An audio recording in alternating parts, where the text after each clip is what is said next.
Hello students. पिछले lecture में हमने ख्याति के बारे में चर्चा की थी और ख्याति के मूल्यांकन की हम चर्चा कर रहे हैं।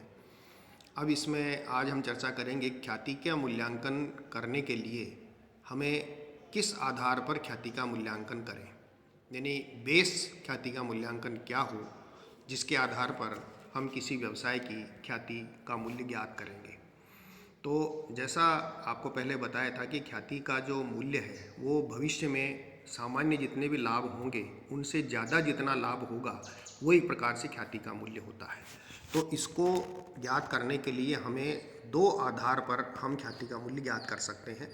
एक तो होता है वास्तविक औसत लाभ, या जिसको हम प्रत्याशित लाभ कह सकते हैं, एक्सपेक्टेड प्रॉफिट है, या हम ये कह सकते हैं कि भविष्य में इतना ही लाभ हमें प्राप्त होगा, क्योंकि ज़्यादा लाभ होंगे भविष्य में, नॉर्मल प्रॉफिट से अधिक लाभ होगा, तभी हम जो है वो उसके अंतर्गत जो है वो ख्याति का मूल्य होगा। अदरवाइज नॉर्मल प्रॉफिट तो नॉर्मल होता है।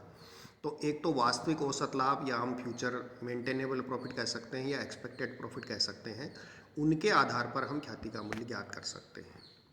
और दूसरा होता है अधिलाभ यानी सुपर प्रॉफिट। तो सुपर प्रॉफिट के आधार पर भी हम ख्याति का मूल्य ज्ञात कर सकते हैं। अब यह है कि इनकी गणना किस प्रकार से हम करें। वास्तविक औसत लाभ के हम पहला पॉइंट हम लेते हैं कि वास्तविक औसत लाभों के आधार पर हम ख्याति का मूल्य ज्ञात करते हैं।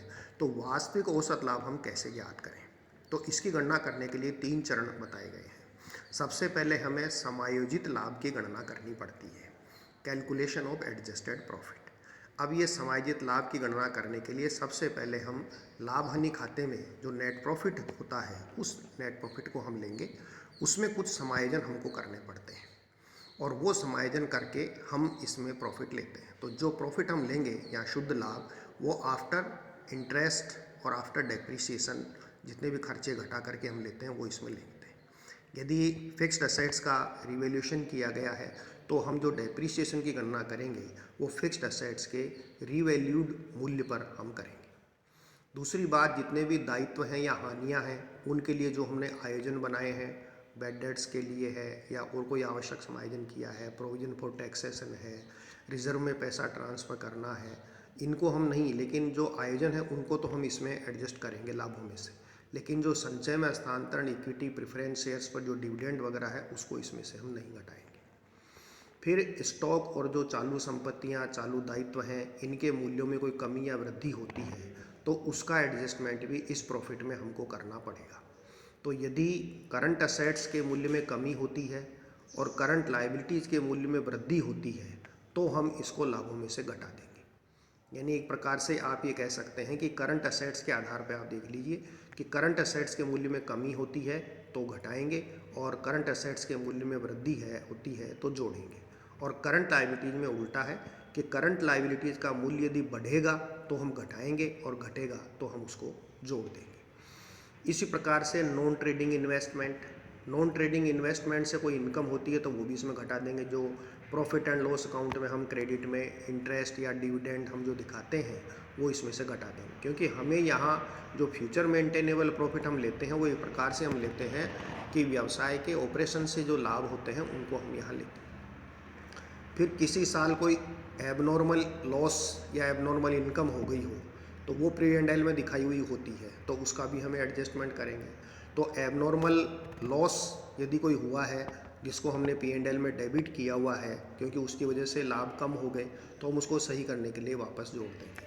और यदि एबनॉर्मल इनकम दिखा रखी है तो उसको हम इसमें से लेस कर देंगे। तो किसी वर्ष हानि या लाभ असामान्य रूप से यदि कम या ज़्यादा होता है तो उस वर्ष की हानि या लाभ को औसत लाभों की गणना करते समय हम शामिल नहीं करेंगे।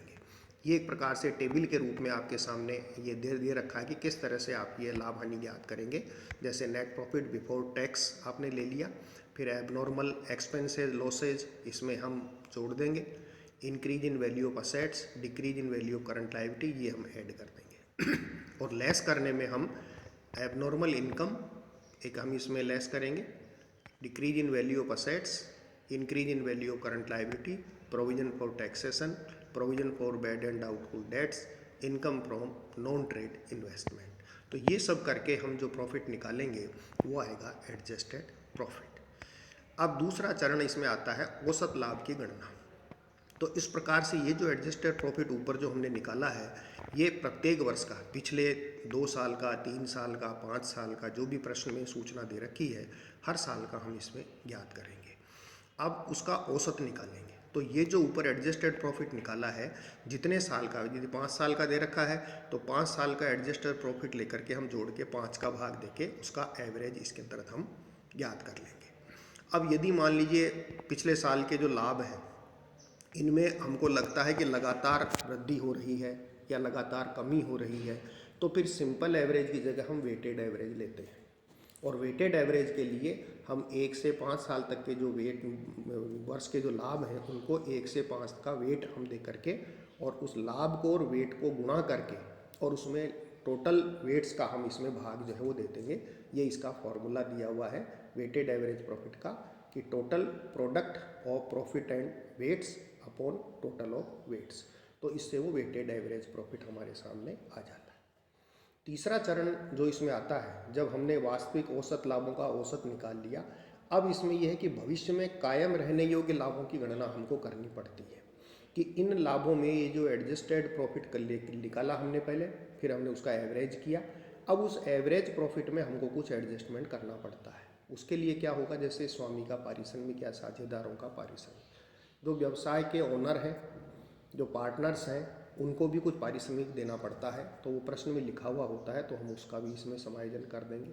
उस पारिश्रमिक को हम औसत लाभों में से घटा देंगे, क्योंकि व्यापार हम बेच रहे हैं या दे रहे हैं, तो उसके अंतर्गत इसको हम इसमें से औसत लाभों में से पारिश्रमिक को घटा देते हैं।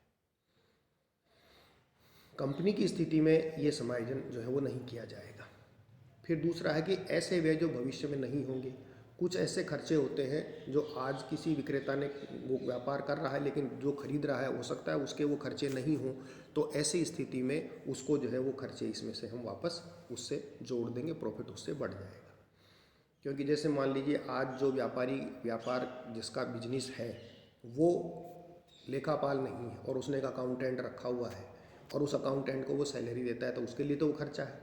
लेकिन जो व्यवसाय खरीद रहा है, विक्रेता जो व्यवसाय खरीद रखा है, जो खरीद रहा है, वो मान लो खुद ही एक लेखापाल है और उसको अकाउंटेंट की आवश्यकता ही नहीं है, तो ऐसी स्थिति में उसके तो वो खर्चा नहीं होगा तो इसका मतलब उसका प्रॉफिट ज़्यादा होगा, इसलिए उसकी सैलरी हम इसमें वापस जोड़ दें। ऐसे व्यय जो भविष्य में उत्पन्न होंगे, तो इसके विपरीत कुछ ऐसे खर्चे हो सकते हैं जो अभी नहीं हो रहे थे लेकिन अब होंगे, तो जिन होंगे तो वो खर्चा लगेगा, तो इसलिए वो खर्चा, जैसे मान लीजिए वर्तमान में जो व्यवसायी है, मालिक है, उसका खुद का बिल्डिंग है, उसको किराया नहीं देना पड़ता, तो इसलिए उसके प्रॉफिट ज़्यादा हो रहा है। लेकिन अब जो बिजनेस खरीद रहा है उसको किराए की बिल्डिंग लेके भी बिजनेस करना पड़ेगा, तो उसको किराया देना पड़ेगा, तो उसके लिए वो खर्चा बढ़ गया, तो प्रॉफिट कम हो जाएगा, तो इसलिए उसको इसमें हम लेस कर दें। इसी प्रकार से जैसे व्ययों के बारे में हमने बात करी, भविष्य में होने वाले नहीं होने वाले, उसी तरह आय के संबंध में है। कुछ ऐसी आय है जो भविष्य में उत्पन्न होंगी तो उनको जोड़ देंगे, और जो भविष्य में नहीं होंगी, आज हो रही हैं लेकिन भविष्य में नहीं होंगी, उनको हम इसमें से लेस कर देंगे। इसी तरह से फिक्स्ड असेट्स के डेप्रिसिएशन की बात आती है। तो जैसा अभी ऊपर भी है, मैंने आपको बताया था कि भारतीय लेखा मानक 6 के अनुसार संपत्तियों के पुनर्मूल्यांकन यदि किया जाता है, तो पुनर्मूल्यांकन में जो भी वृद्धि या कमी होती है उस मूल्य पर ही हम डेप्रिसिएशन लगाएंगे। तो यदि जो पहले डेप्रिसिएशन लगाया है उसमें अब जो डेप्रिसिएशन रिवैल्यूड प्राइस पर लग रहा है उसमें डिफरेंस है, तो उसका एडजस्टमेंट भी इसके अंतर्गत हमको करना पड़ेगा। यदि डेप्रिसिएशन की रेट प्रश्न में सामान्यतया दी हुई होती है, असेट्स पे क्या डेप्रिसिएशन होती है, लेकिन इनकम टैक्स एक्ट के अंतर्गत इन असेट्स की डेप्रिसिएशन की रेट्स फिक्स है, तो वो हमें ध्यान में रखनी होगी, यानी याद रखनी होगी। यदि प्रश्न में नहीं दी है तो आपको ध्यान रखनी होगी। जैसे लैंड पे कोई डेप्रिसिएशन नहीं होता, बिल्डिंग पे 10% होता है, प्लांट एंड मशीनरी पे 15% होता है, इसी तरह मोटर व्हीकल पे 15% होता है और फर्नीचर पर 10% होता है। तो ये इस रेट से हम इसमें डेप्रिसिएशन लगाएंगे। फिर आता है गैर व्यापारिक विनियोगों से आय। यदि कोई नॉन ट्रेडिंग इन्वेस्टमेंट है, उनसे यदि कोई इनकम हो रही है, तो पिछले वर्षों के लाभ में उसको नहीं घटाया गया है, तो उस आय की राशि को अब उस औसत लाभ में से हम घटा दें। देनदारों पर डूब ऋण का आयोजन, यदि कोई आयोजन डूब बैड डेट्स के लिए पहले नहीं किया गया है और वो पहले छूट गया है, तो अब उसको अभी इसमें एडजस्टमेंट करके हम लाभ में से घटाएंगे। इसी तरह प्रोविजन फॉर टैक्स है, तो ये भी यदि पहले नहीं किया गया है और अब यदि हमें जानकारी मिलती है तो उसको भी हम लाभ में से घटा देंगे। तो इस तरह से ये आएंगे फ्यूचर मेंटेनेबल प्रॉफिट, जिनके आधार पर हम ख्याति की गणना करेंगे। तो इसमें देखिए 3 चरणों में हमने चीज़ समझी है। इसमें सबसे पहले हमें समायोजित लाभ की गणना करनी पड़ती है, एडजस्टेड प्रॉफिट की। दूसरे नंबर पर हमको इनका औसत निकालना पड़ता है। हर साल 3 साल या जनरली 3 या 5 साल के प्रॉफिट दिए हुए होते हैं पिछले, तो 3 या 5 साल के पहले हर साल का एडजस्टेड प्रॉफिट निकालेंगे कॉलमर फॉर्म में बना करके। फिर उनका हम एवरेज करेंगे, सिंपल या वेटेड जैसी भी स्थिति हो। यदि उच्चावचन है, फ्लक्चुएशन है तो सिंपल लेंगे, और घटते क्रम में या बढ़ते क्रम में है तो हम वेटेड एवरेज लेंगे। उसके बाद हम फ्यूचर मेंटेनेबल प्रॉफिट निकालेंगे। ये जो एडजस्टेड प्रॉफिट है इनमें समायोजन करेंगे, और ये समायोजन करके ये फ्यूचर मेंटेनेबल प्रॉफिट आते हैं। तो इसको एक टेबल के माध्यम से बताया गया है कि एवरेज प्रॉफिट ले लिया, उसमें expenses that will not be इनकर इन फ्यूचर, जो फ्यूचर में नहीं होंगे, income and profit that will arise in future, जो भविष्य में होगी, सेविंग इन डेप्रीशिएशन, कोई बचत होती है तो वो जोड़ देंगे, और लेस करेंगे एक्सपेंसेस दैट विल इनकर इन फ्यूचर, कि ऐसे खर्चे जो भविष्य में उत्पन्न होंगे वो लेस करेंगे, ऐसी इनकम जो भविष्य में नहीं होंगी वो इसमें हम घटा देंगे। फिर रेमुनरेशन ऑफ ओनर, मालिक का वो आपके इसमें पारिश्रमिक, income from non trading investment वो यदि है तो वो घटाएंगे, एडिशनल डेप्रिसिएशन कोई होता है रिवोल्यूशन की वजह से वो है, provision for bad and doubtful debts है जो फ्यूचर में होंगे, और provision for tax at current rate कोई है तो वो इसमें से हम लेस कर दें। तो इन चीज़ों को हम करके एडजस्टमेंट करके एवरेज प्रॉफिट में वो हम फ्यूचर मेंटेनेबल प्रॉफिट या एक्चुअल एवरेज प्रॉफिट इसमें हम ज्ञात करेंगे। तो इस प्रकार से हम इसमें ये वास्तविक औसत लाभों की गणना करेंगे। धन्यवाद।